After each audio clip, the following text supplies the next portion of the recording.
no te familiarices con la presencia de Dios. Jesús y Juan el Bautista eran primos. Da la casualidad que eran súper opuestos. Eran tan opuestos que dice la Biblia que Juan ayunaba y mantenía solo. En cambio Jesús comía y bebía con pecadores. Juan el Bautista era un nómada. Por el contrario, Jesús era un tipo de mucho ambiente. Las personas que piensan que Jesús era un solitario, no. Era el alma de la fiesta. Juan, dice la Biblia, que vestía ropa tejida con pelo de camello y andaba solo. Es decir, vos te encontrabas a Juan el Bautista y vos decías, uy, quieto con este caramelo. En cambio, Jesús vestía según la ocasión. Hoy toca predicar, hoy me pongo saquito, vea. Juan era el primo mayor y Jesús era el primo menor.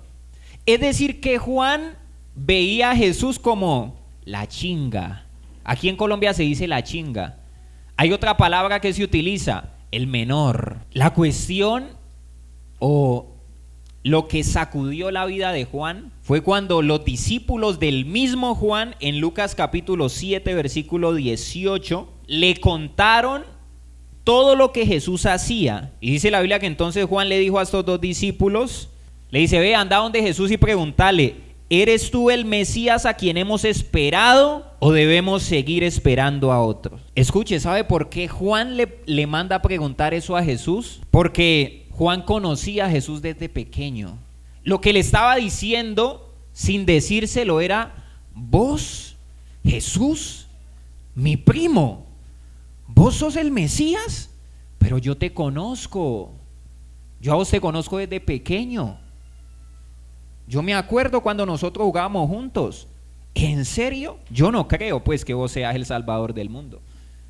Porque Juan se creía superior. Escuche, Juan tenía un complejo de superioridad. Lo último se creía. Y entonces le manda a decir a Jesús, papi, pero yo conozco a tus papás. María es mi tía. Yo te vi muchos años trabajando en la carpintería con José. ¿De verdad vos sos?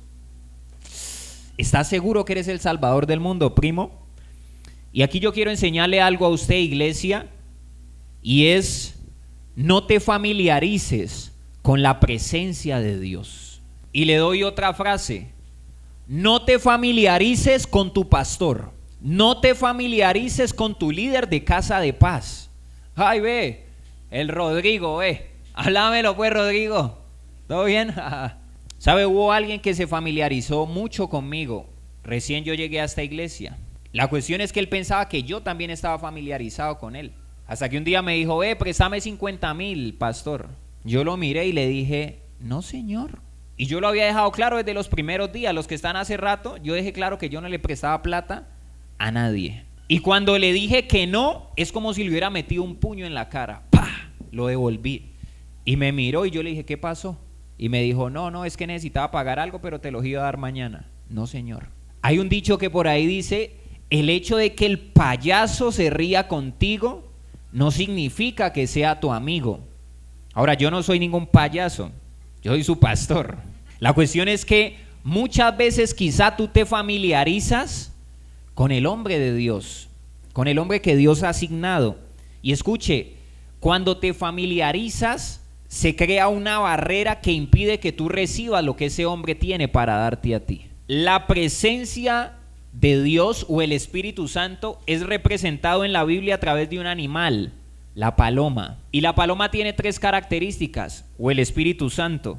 Número 1, viene de arriba. Número 2, es santo, porque las palomas no tienen hiel, que es lo que hace sentir al ser humano odio. Y número 3, se espanta con facilidad. Y Jesucristo, escuche, no pudo hacer milagros en Nazaret, que era donde había nacido. ¿Por qué creen ustedes? Porque la gente se había familiarizado con él. También dice la Biblia en Lucas 4:24, nadie es profeta en su tierra. Eso significa que es muy difícil para un hombre predicarle a su familia y que su familia le reciba. Para algunas personas va a ser muy difícil aceptar la asignación. Yo estoy predicando aquí y atrás están mi padre y mi madre. Y yo sé que quizá para mi mamá que se congrega en este lugar es muy difícil aceptar algunas decisiones que yo tomo como pastor.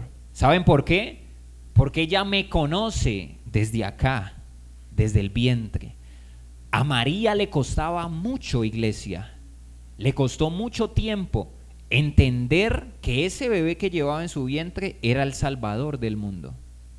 Y yo entiendo cuando a veces mi mamá de pronto guarda silencio de forma sabia y no cuestiona las decisiones que yo tomo, aunque sé que quizá ella está en contra de lo que yo digo. Y me parece que es correcto, porque ella puede cuestionar, pero yo no voy a cambiar la decisión. En la casa ella es mi mamá, en la iglesia yo soy su autoridad. Juan estaba tan familiarizado con Jesús que envía a 2 hombres, 2 discípulos, para que le pregunten: ¿vos sos el Salvador del mundo, Jesus? Yo creo que le decía Jesus o Chuchito le decía. Pero es que yo te conozco, hermano, no puede ser. Y dice la Biblia que cuando estos 2 discípulos van donde Jesús, se topan con él, Jesús estaba orando por personas. Y dice Lucas capítulo 7, versículo 22, luego les dijo a los discípulos de Juan: regresen a Juan y cuéntenle lo que han visto y oído. Los ciegos ven, los cojos caminan bien, los que tienen lepra son curados, los sordos oyen, los muertos resucitan y a los pobres se les predica la buena noticia. Estos tipos le hacen una pregunta a Jesús. Así que Jesús no le responde con palabras. Jesús le responde ¿con qué? Con hechos. Y esto nos da una lección. Es que predica más los hechos de una persona que sus palabras. Dice de hecho San Francisco de Asís: predica todo el tiempo y si es necesario, habla. Y atentos a lo que sigue, iglesia.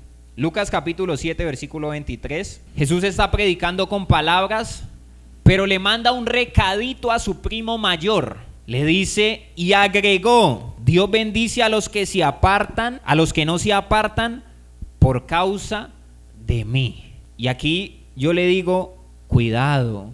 Cuidado en inglés es be quiet. Dígale al que está a su lado, be quiet. Lo que Jesús le está mandando a decir a Juan es: mucho cuidado con razonar de mí por el hecho de ser mi primo, por el hecho de ser yo carpintero. Mucho cuidado. ¿Sabe qué nos está diciendo Dios a través de esta palabra?